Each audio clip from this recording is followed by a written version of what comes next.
नमस्कार दोस्तों, मैं बरजमल मीणा आप सभी का स्वागत करता हूं आलिया एग्जाम के यूट्यूब चैनल में। तो आज से अपन जो है स्कूल वाक्यता की जो टेस्ट सीरीज चलाई हुई है कलाम एकेडमी के द्वारा, तो ये प्रथम प्रश्न पत्र माइनर टेस्ट पेपर 1 है, ठीक है, जिसका आयोजन 12 जनवरी 2025 को किया गया था। तो यहाँ पर पूरे 75 क्वेश्चन आपको देखने को मिलने वाले हैं। जो भी साथी फर्स्ट ग्रेड की तैयारी कर रहे हैं इन माइनर टेस्ट पेपरों को जरूर देखिए, और इसकी जो भी माइनर टेस्ट पेपर होगा सभी की बुकलेट और पीडीएफ आपको मिल जाएगी टेलीग्राम पर। तो टेलीग्राम भी आप ज्वाइन कर लीजिएगा, आलिया एग्ज़ाम क्विज के नाम से है, ठीक है। तो वहाँ पर मैं पेपर भी दे दूँगा आपको, और इसकी जो बुकलेट है वो भी वहाँ पर उपलब्ध करवा दूँगा। तो ये माइनर टेस्ट पेपर 1 है, ठीक है। तो करते हैं इसकी शुरुआत। और जो भी साथी यहाँ पर नए हैं वो चैनल को सब्सक्राइब कर लेना और अपने साथियों तक भी शेयर ज़रूर कर देना, ठीक है। पहला क्वेश्चन देखिए यहाँ पर क्या कह रहा है कि निम्नलिखित में से कौन सा कथन असत्य है। अब देखो ये मैथ की क्वेश्चन है, तो यहाँ पर पूछा है पहला असत्य है। पहला है कि अभाज्य संख्या के 2 गुणनखंड होते हैं, ठीक है। अभाज्य संख्या के कितने गुणनखंड होते हैं? 2। तो ये तो कथन सही है। दूसरा है कि सम संख्या का सबसे छोटा जो अभाज्य गुणनखंड होता है वो कितना होता है? 2। ये भी क्या है? सही कथन है। तीसरा कि विषम संख्या का सबसे छोटा अभाज्य गुणनखंड सदैव 3 होता है, तो ये गलत है, ठीक है। और चौथा है कि किसी भी संख्या का सबसे बड़ा जो गुणनखंड सदैव संख्या स्वयं होती है, तो ये भी कथन सही है। यानी असत्य कथन कौन सा है? ऑप्शन नंबर तीसरा। दूसरा प्रश्न देखिए, दी हुई 2 परिमेय संख्याओं के बीच में हम ज्ञात कर सकते हैं। दी हुई 2 परिमेय संख्याओं के बीच में हम ज्ञात कर सकते हैं। तो यहाँ पर आ जाएगा ऑप्शन नंबर 4 की अपरिमित रूप से अनेक परिमेय संख्याएं अपन ज्ञात कर सकते हैं। इसमें जाएगा 2 नंबर। तीसरा प्रश्न है √2 और √7 के बीच की परिमेय संख्या है। तो इनको आप सॉल्व कर लेना, ठीक है। मैं उत्तर आपको बता देता हूँ इनका। इसमें जाएगा ऑप्शन नंबर तीसरा 2.432, ठीक है। इसका राइट आंसर हो जाएगा ऑप्शन नंबर 3। अगला क्वेश्चन देखिए 4 नंबर, परिमेय संख्या 33/2 की स्क्वायर इंटू 5 का दशमलव प्रसार निम्नलिखित के बाद समाप्त होता है। तो इसमें जाएगा 2 दशमलव स्थान, ठीक है। 2 नंबर इसमें राइट आंसर है। अगला प्रश्न देखिए 5 नंबर है 0.3 प्लस 0.03 प्लस 0.003 प्लस 0.003 प्लस यहाँ पर क्या होगा ये आपको ज्ञात करना है, ठीक है। तो इसमें हो जाएगा 1/3। इसका राइट आंसर है 1 नंबर। छठा प्रश्न है किन्हीं 5 क्रमागत अभाज्य संख्याओं में प्रथम 4 का गुणनफल 5005 है तथा अंतिम 4 का गुणनफल 17017 है, तब इन 5 संख्याओं का योग होगा। तो यहाँ पर जो योग होगा इनका ये हो जाएगा 53। इसका राइट आंसर है ऑप्शन नंबर पहला 53, ठीक है। सोलो आप कर लीजिएगा। 7 नंबर क्वेश्चन है सबसे न्यूनतम संख्या जिससे √27 को गुणा करने पर एक प्राकृत संख्या प्राप्त होती है, ठीक है। एक प्राकृत संख्या प्राप्त होती है, तो इसमें जाएगा √3, ठीक है। 3 नंबर इसका राइट आंसर है। 8 नंबर क्वेश्चन है 11,466 संख्या के विभिन्न अभाज्य भाजकों की संख्या है। तो इसमें जाएगा 4 नंबर, ठीक है। 4 इसका राइट आंसर है ऑप्शन नंबर दूसरा। 9वां प्रश्न है x का मान ज्ञात कीजिए यदि 2 की घात में है 3x बराबर 8 स्क्वायर और x+1, ठीक है। इधर घात में दी हुई है, तो इनका मान क्या होगा? इसमें जो राइट आंसर है ऑप्शन नंबर दूसरा हो जाएगा x बराबर -1, ठीक है। प्रश्न नंबर 10 है कि निम्नलिखित में से कौन सा x के बराबर है। तो x के बराबर यहाँ पर हो जाएगा ऑप्शन नंबर तीसरा, ठीक है। 11 नंबर प्रश्न है यदि 2, अब देखिए 2 की घात में दी हुई है 1998 2 फिर 1997 फिर -2 1996 प्लस 2 और 1995 दिया हुआ है। ठीक है, घात में दी हुई है, बराबर यहाँ पर के पॉइंट तो की घात में 1995 है। तब यहाँ पर पूछा है कि के का मान क्या होगा, तो इसमें आ जाएगा ऑप्शन नंबर 3 होगा। ठीक है, 3। 12 नंबर क्वेश्चन है कि निम्नलिखित में से कौन 1 के बराबर है, कौन 1 के बराबर है। तो यहाँ पर आ जाएगा, देखो 2 की घात में इधर 0 है, ठीक है, और इधर 3 की घात 0 इंटू 4 की घात 0, यानी ऑप्शन नंबर जो 2 है इसका राइट आंसर हो जाएगा। अगला क्वेश्चन देखिए 13 नंबर है गुणनफल। ठीक है, यहाँ पर दिया हुआ संख्या बराबर है, तो यहाँ पर इसमें राइट आंसर हो जाएगा ऑप्शन नंबर दूसरा 2। प्रश्न नंबर 14 नंबर क्वेश्चन है, इधर एंड्रॉइड में इधर 4 और इधर 81 और इधर इसके स्क्वायर में -2 दिया है, इसका मान पूछा है। ठीक है, तो इसमें हो जाएगा 1/9, 1 नंबर इसका राइट आंसर है। 15 नंबर क्वेश्चन है कि 2 अंकों की एक संख्या को या तो उनके अंकों के योग को 3 से गुणा कर 1 जोड़ने पर प्राप्त की जा सकती है, या उनके अंकों के अंतर को 6 से गुणा कर 1 जोड़ने पर प्राप्त की जा सकती है, वह संख्या होगी। तो यहाँ पर हो जाएगा इसमें ऑप्शन नंबर दूसरा राइट आंसर। ठीक है, 13। तो ये मैथ के क्वेश्चन थे 15 क्वेश्चन। ठीक है, और इन क्वेश्चनों को आप सॉल्व कर लेना। अगला क्वेश्चन देखिए, यहाँ पर 16 नंबर क्वेश्चन है, प्रधानमंत्री आवास योजना शहरी 2.0 के संदर्भ में निम्न कथनों पर विचार कीजिए। कथन दिए हुए हैं, ठीक है, और इनमें से सत्य कथन बताना है। पहला है कि इस योजना की जो अवधि है वर्ष 2029-30 तक रहेगी। ठीक है, तो ये कथन क्या है, गलत है। ठीक है, दूसरा है इसका लक्ष्य 1 करोड़ शहरी गरीब और मध्यम वर्गीय परिवारों को केंद्रीय सहायता प्रदान करना है। ठीक है, तो ये कथन क्या सही है। और तीसरा है कि इसका कार्यान्वयन 4 घटकों के माध्यम से किया जाएगा, ये भी कथन सही है। यानी यहाँ पर दूसरा और तीसरा ही कथन क्या है, सही है। ठीक है, इसमें 3 ऑप्शन, जो तीसरा है ये इसका राइट आंसर है। पहला यहाँ पर जो कथन है वह गलत है।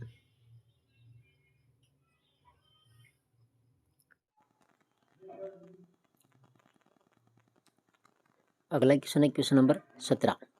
देखो सूची 1 और सूची 2, सूची 1 में है रामसर स्थल और सूची 2 में है राज्य। इनको सम्मिलित करना है।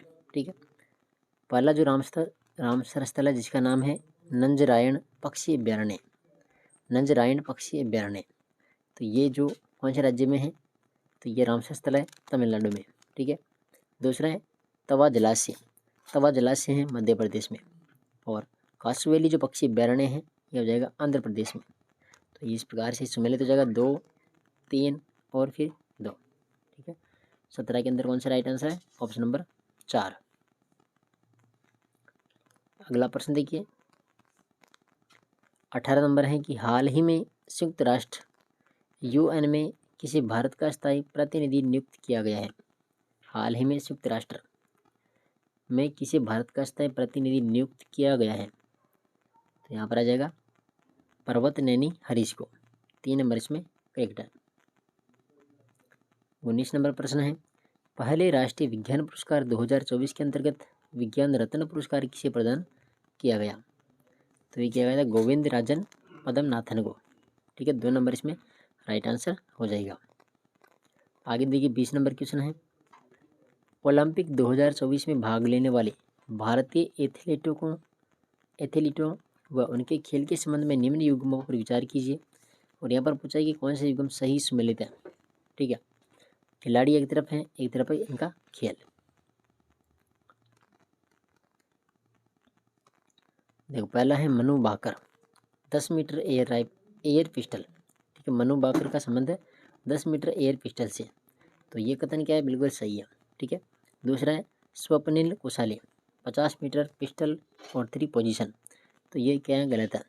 जो स्वप्निल जो कुशाले हैं, ठीक है, निशानेबाज से संबंधित है ये, लेकिन इनका जो खेल है वो इधर आ जाएगा 50 मीटर पिस्टल की जगह आ जाएगा राइफल। ठीक है, 50 मीटर राइफल और 3 पोजीशन, तो यहाँ पर राइफल आएगा और सही है। ठीक है, अर्जुन जो बबूता है ये 10 मीटर एयर पिस्टल, तो ये भी क्या गलत है, ये भी निशानेबाज से संबंधित है, लेकिन 10 मीटर एयर पिस्टल की जगह जाएगा राइफल, दोनों स्थान पिस्टल की जगह क्या आ जाएगा, राइफल आ जाएगा। ठीक है, तो ये भी क्या है, गलत है। और निशा जो दैया है ये कुश्ती से संबंधित है, तो 1 और 4 कथन क्या है यहाँ पर सही है, बाकी दूसरा और तीसरा कथन क्या है, गलत है। ठीक है, तो 1 और 4, अब इसका राइट आंसर देख लीजिए, तीसरा ऑप्शन हो जाएगा 1 व 4। अगला प्रश्न है 21 नंबर कि भारत की पहली स्वदेशी डेंगू वैक्सीन डेंगुल किसके द्वारा विकसित की गई थी, क्या की गई है, तो यहाँ पर आ जाएगा ऑप्शन नंबर 3 ICMR व पेंसिया बायोटेक के द्वारा, तीसरा ऑप्शन यहाँ पर राइट है। 22 नंबर क्वेश्चन है तरंग शक्ति अभ्यास 2024 के संबंध में निम्न कथनों पर विचार कीजिए। तरंग शक्ति अभ्यास 2024, देखो पहला है कि यह भारतीय वायुसेना के द्वारा आयोजित पहला बहुराष्ट्रीय हवाई अभ्यास है। ठीक है, सही कथन पूछा अपन को, तो कथन सही है पहला कि यह भारतीय वायुसेना द्वारा आयोजित पहला बहुराष्ट्रीय हवाई अभ्यास है। ठीक है, और दूसरा है कि इस अभ्यास का प्रथम चरण 6 अगस्त से 14 अगस्त 2024 तक सुलार यानी तमिलनाडु में आयोजित हुआ था, तो ये भी कथन सही है, यानी इसमें दोनों कथन सही है 1 व 2, तो राइट आंसर हो जाएगा ऑप्शन नंबर तीसरा। ठीक है, अगला देखिए 23 नंबर क्वेश्चन है मुख्यमंत्री आयुष्मान जीवन रक्षक योजना के संबंध में निम्नलिखित कथनों पर विचार कीजिए और सत्य कूट का यहाँ पर चयन करना है। 3 कथन है, पहला कथन है कि इस योजना का क्रियान्वयन चिकित्सा एवं स्वास्थ्य विभाग के द्वारा किया जा रहा है, तो बिल्कुल सही कथन है।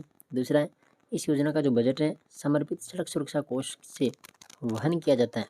ठीक है, समर्पित सड़क सुरक्षा कोष से, तो ये भी सही है।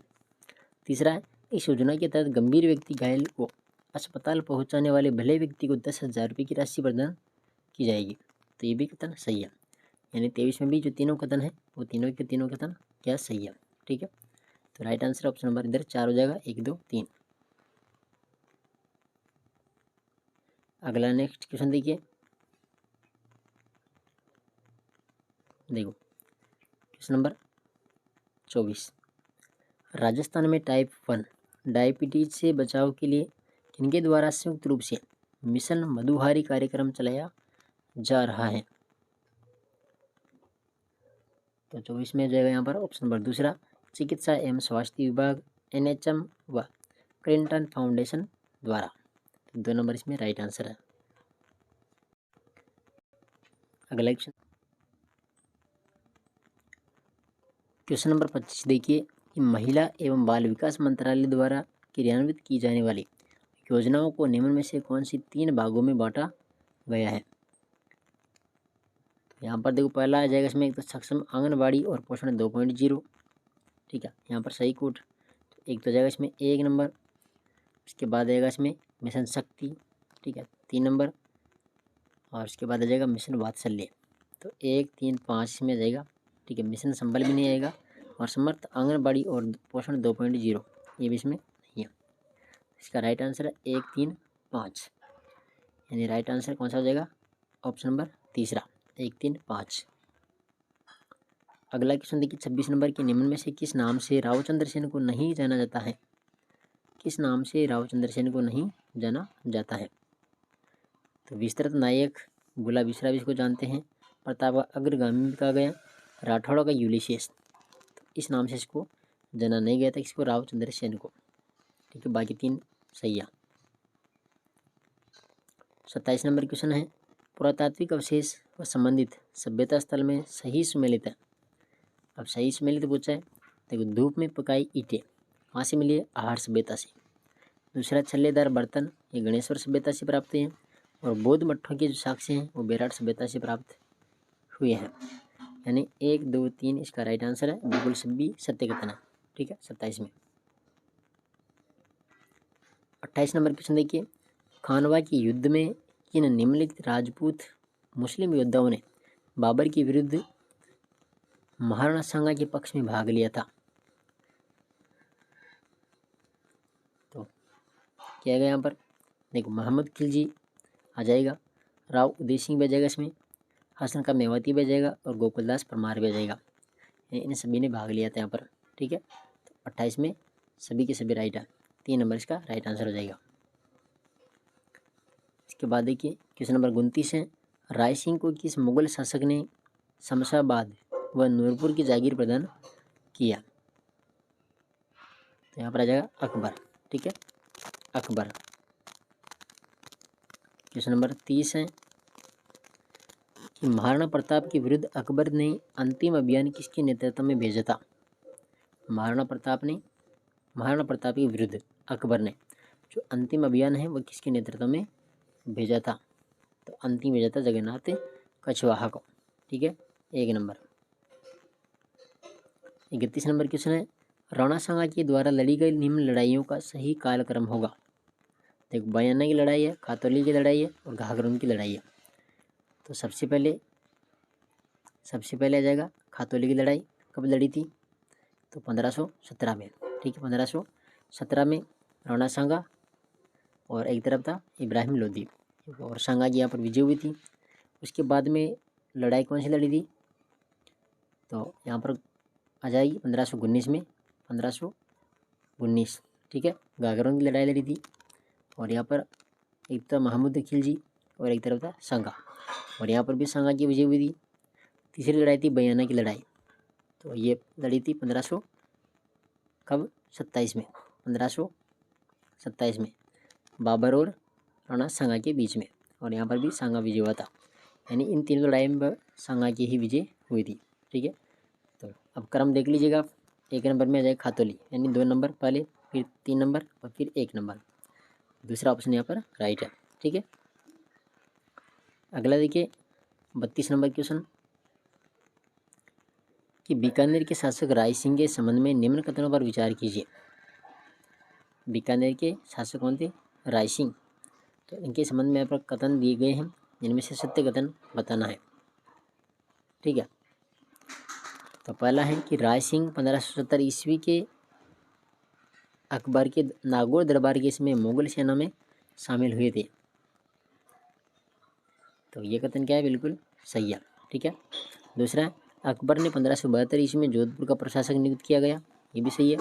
और राय सिंह मुगल शासक अकबर व जहांगीर दोनों की सेवा में रहा था, ये भी कथन सही है। यानी 1, 2, 3 कथन यहाँ पर सही है, तीनों के तीनों जो कथन है वो सही है।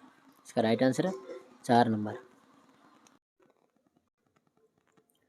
क्वेश्चन नंबर 33 है, चंद्रसेन को नियंत्रित करने हेतु 1575 में अकबर ने किसके नेतृत्व में बड़ी सेना भेजी थी?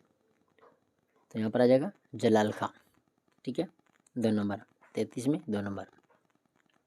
34 नंबर क्वेश्चन है, सल्तनत कालीन शासक नासिरुद्दीन महमूद व बर्बन का समकालीन जो जादौर का शासक था, तो जादौर का शासक था कौन? चाचिक देव, ठीक है, चाचिक देव, 1 नंबर इसमें राइट आंसर हो जाएगा।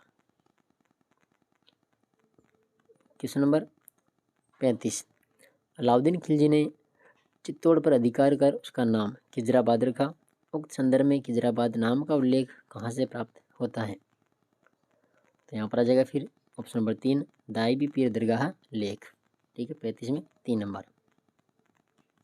36 नंबर क्वेश्चन है, हमीरदेव चौहान के संबंध में निम्नलिखित कथनों में से असत्य कथन है।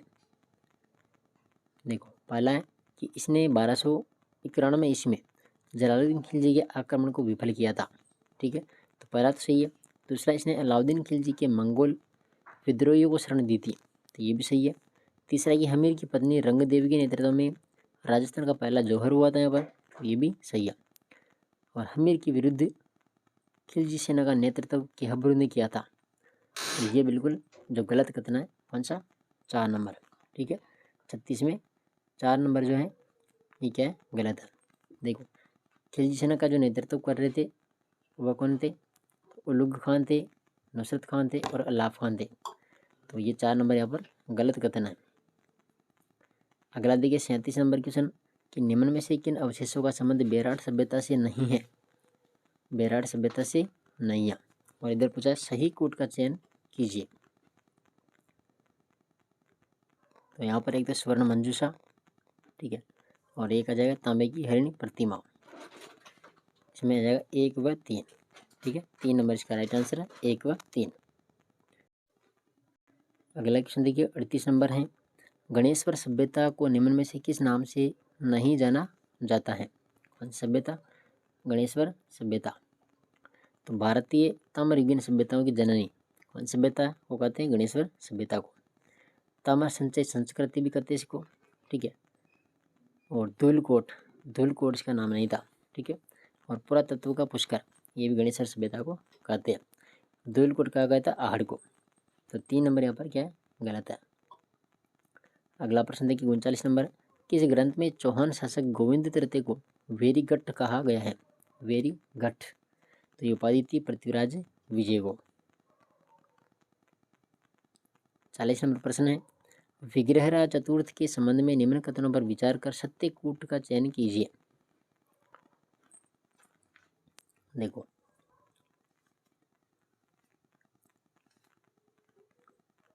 यहाँ पर देखो, विग्रहराज चतुर्थ के संबंध में निम्न कथनों पर विचार करके सत्यकूट का चयन कीजिए। तो पहला है कि यह दिल्ली पर अधिकार करने वाला प्रथम शासक था। कहाँ पर? दिल्ली पर अधिकार करने वाला पहला शासक कौन था? विग्रहराज चतुर्थ। तो ये कथन सही है। दूसरा, इसने मल्लेच्छों का दमन कर आर्यव्रत को आर्यभूमि में बदला था। तो ये भी क्या है? सही है। तीसरा है कि विग्रहराज ने अजमेर में संस्कृत पाठशाला बनवाई थी। तो ये भी कथन सही है। और चौथा है कि विग्रहराज गढ़वाल शासक विजय चंद्र से पराजित हुआ था। तो ये गलत कथन है, ठीक है। 1 2 3 यहाँ पर 3 कथन सही है, 1 2 3। तो 40 में राइट आंसर है ऑप्शन नंबर तीसरा। अगला क्वेश्चन देखिए 41 नंबर, पृथ्वीराज तृतीय ने महोबा विजय के पश्चात किसी महोबा का प्रशासक नियुक्त किया गया था? तो महोबा का जो प्रशासक नियुक्त किया था वो आ जाएगा यहाँ पर पंजुन राय, ठीक है। 2 नंबर इसमें राइट आंसर है पंजुन राय। अगला क्वेश्चन देखिए 42 नंबर, अरब यात्री अल मसूदी किस गुज्जर प्रतिहार शासक के काल में भारत आया था? तो यह राइट आंसर है महिपाल प्रथम। अगला क्वेश्चन देखिए क्वेश्चन नंबर 43, कालीबंगा सभ्यता के उत्खनन से प्राप्त साक्ष्यों में सम्मिलित है। कालीबंगा सभ्यता से प्राप्त जो उत्खनन कार्य है इसमें कौन कौन से साक्ष्य मिले थे? तो देखो जुता हुआ खेत मिला था एकदम पर, ठीक है। और इसके बाद में टोटीदार प्याला यहाँ पर मिला था, खिलौना और बैलगाड़ी ये भी मिला था, और हवन कुंड भी कालीबंगा से मिला था। ये रोमन एम्पोरा ये कालीबंगा से नहीं मिला, ठीक है। तो इसमें आ जाएगा 1 3 4 5, 1 3 4 5 राइट आंसर है 4 नंबर। 44 नंबर क्वेश्चन है, किस सन में अकबर ने मानसिंह को 7000 जात व 6000 सवार का मनसब प्रदान किया? किस सन में? तो यह आ जाएगा 1605 में। 45 नंबर क्वेश्चन है कि 17वीं शताब्दी के सिसोदिया राठौड़ गठबंधन में मेवाड़ का शासक था। तो मेवाड़ का शासक कौन था यहाँ पर? महाराणा राज सिंह। कौन था? महाराणा राज सिंह। 46 नंबर क्वेश्चन है कि निम्नलिखित सभ्यता व उनके खोजकर्ता में सही सम्मिलित नहीं है। देखो सभ्यता स्थल है, एक तरफ खोजकर्ता। कालीबंगा जो सभ्यता है इसकी खोज की थी अमलानंद घोष ने। आहड़ सभ्यता की खोज अक्षय कीर्ति व्यास ने की थी। गणेश्वर सभ्यता की खोज रतन चंद्र अग्रवाल ने की थी। बेराट सभ्यता की खोज बीबीलाल ने नहीं की थी, ये की थी दयाराम साहनी ने। तो 4 नंबर यहाँ पर क्या है? गलत है, ठीक है, दयाराम साहनी। 47 नंबर क्वेश्चन है, निम्नलिखित में से कौन सा या कौन से सभ्यता स्थल आहड़ से संबंधित है?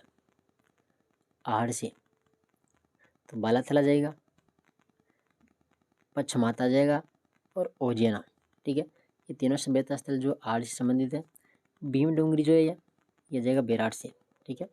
बेराट जो सभ्यता स्थल है से संबंधित है भीम डोंगरी। तो यहाँ पर आ जाएगा 1 2 3 राइट आंसर है 3 नंबर।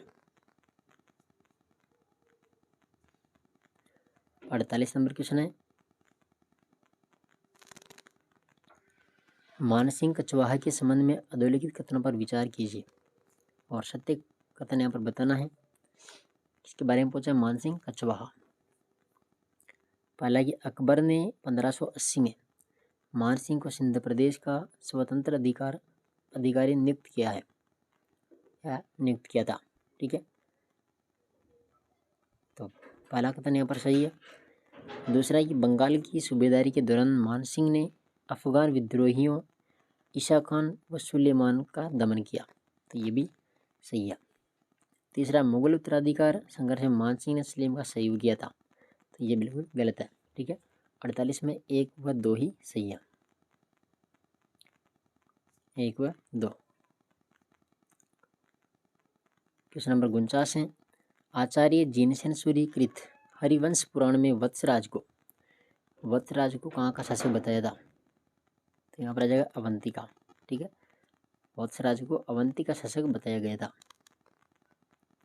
50 नंबर क्वेश्चन है, प्रतिहार शासक महेंद्रपाल प्रथम के संबंध में निम्न में से असत्य कथन है। पहला है कि राजशेखर ने महेंद्रपाल प्रथम को सकल कला निलय की उपाधि दी थी, ये सही है। दूसरा, अभिलेखों में महेंद्रपाल प्रथम की उपाधि परम भट्टारक महाराजाधिराज परमेश्वर प्राप्त होती है, तो ये भी सही है। तीसरा है, B.N. पाठक ने महेंद्रपाल प्रथम को हिंदू भारत का अंतिम महान हिंदू सम्राट कहा है, ये भी सही है। चौथा है कि किलहौर ने महेंद्रपाल प्रथम की तुलना भभूति व कालिदास से किया, तो ये गलत है। ठीक है, 1, 2, 3 कथन सही है, असत्य कथन है ऑप्शन नंबर चौथा। 51 नंबर क्वेश्चन है कि भारत के संविधान के किस अनुच्छेद के तहत 6 से 14 वर्ष के बच्चों के लिए निःशुल्क एवं अनिवार्य शिक्षा का प्रावधान किया गया है, तो यहाँ पर आ जाएगा 21A। ठीक है, 3 नंबर। 52 नंबर क्वेश्चन है, देखो, RTE अधिनियम के तहत निम्न को सम्मिलित कीजिए। पहला है अध्याय नंबर 4, तो अध्याय नंबर 4 में आ जाएगा विद्यालय व शिक्षकों के उत्तरदायित्व। ठीक है, इसके बाद है अध्याय नंबर 2। अध्याय नंबर 2 में निःशुल्क व अनिवार्य शिक्षा का अधिकार, अध्याय 2 में है। अध्याय नंबर जो 6 है, इसमें आ जाएगा बालकों के अधिकार का संरक्षण। और अध्याय 3 में आ जाएगा समुचित सरकार, स्थानीय प्राधिकार तथा माता पिता का कर्तव्य। तो इसमें आ जाएगा 52 में 3, फिर 2, फिर 4, फिर 1। ठीक है, 3, 2, 4, 1, राइट आंसर है 2 नंबर। अगला क्वेश्चन देखिए 53 नंबर, RTE अधिनियम 2009 के अंतर्गत सत्य कथन है, तो इसमें सत्य कथन कौन सा है? तीसरा, कि संविधान के अनुच्छेद 29 व 30 के अधीन रहते हुए यह अधिनियम लागू हो। ठीक है, तीसरा यहाँ पर सही है 53 में। 54 नंबर क्वेश्चन है, RTE अधिनियम 2009 की धारा 3 के तहत वर्ष 2012 में किए गए संशोधन के तहत किन बालकों को घर आधारित शिक्षा चुनने का अधिकार प्रदान किया गया है, तो यहाँ पर आ जाएगा बहु निःशक्तता व गंभीर निःशक्तता वाले बालकों को, 2 नंबर इसमें राइट आंसर है। अगला देखिए 55 नंबर क्वेश्चन, RTE अधिनियम 2009 में धारा 7 के तहत निम्नलिखित में से कौन सा उत्तरदायित्व केवल केंद्र सरकार का है, तो केंद्र सरकार का यहाँ पर देखो, पहला है कि RTE अधिनियम को लागू करने के लिए आवश्यक पूंजी व आवृत्ति खर्चे का आकलन करना। ठीक है, दूसरा, राष्ट्रीय पाठ्यचर्या रूपरेखा तैयार करना।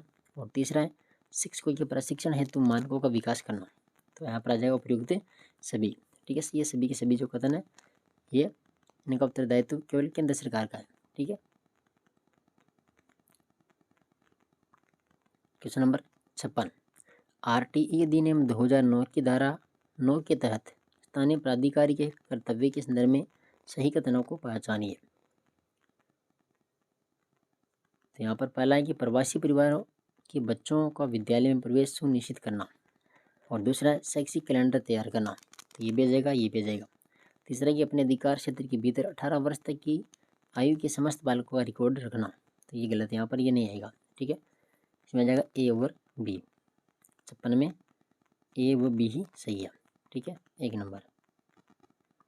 57 नंबर क्वेश्चन है, RTE अधिनियम 2009 की धारा 12 के तहत निजी विद्यालय में कुल क्षमता की 25% सीट पर किन बालकों को निःशुल्क व अनिवार्य शिक्षा का प्रावधान किया गया है,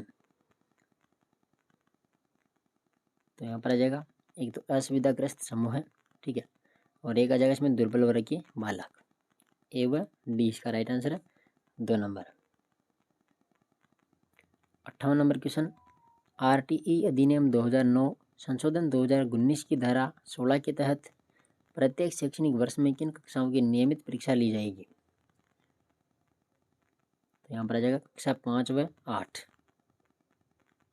नेक्स्ट क्वेश्चन है 59 नंबर, आरटीई अधिनियम 2009 की धारा 18 के तहत प्रमाण पत्र प्राप्त किए बिना किसी विद्यालय को स्थापित नहीं किया जा सकता। तो यहाँ पर आ जाएगा मान्यता। ठीक है, आरटीई अधिनियम 2009 की धारा 18 के तहत मान्यता प्रमाण पत्र प्राप्त किए बिना किसी भी विद्यालय को स्थापित नहीं किया जा सकता। इसमें आ जाएगा मान्यता।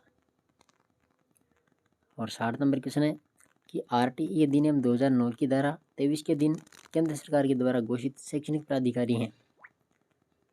तो यहाँ पर आ जाएगा फिर एनसीटीई। 4 नंबर। 61 नंबर क्वेश्चन है, सही सम्मिलित कीजिए। एक तरफ प्रावधान है, एक तरफ धाराएं। ठीक है, पहला छात्र शिक्षक अनुपात। छात्र शिक्षक अनुपात तो यहाँ पर आ जाएगा 25 में 1। दूसरा पाठ्यक्रम और मूल्यांकन प्रक्रिया, इसमें आ जाएगा 29, धारा 29। इधर धारा 25 रहेगी। विद्यालय विकास योजना धारा 22 है। और प्रवेश के लिए आयु का सबूत धारा नंबर 14। तो यहाँ पर सभी की सभी सम्मिलित है। ठीक है, 61 में यहाँ पर आ जाएगा 2 नंबर, 1 2 3 4।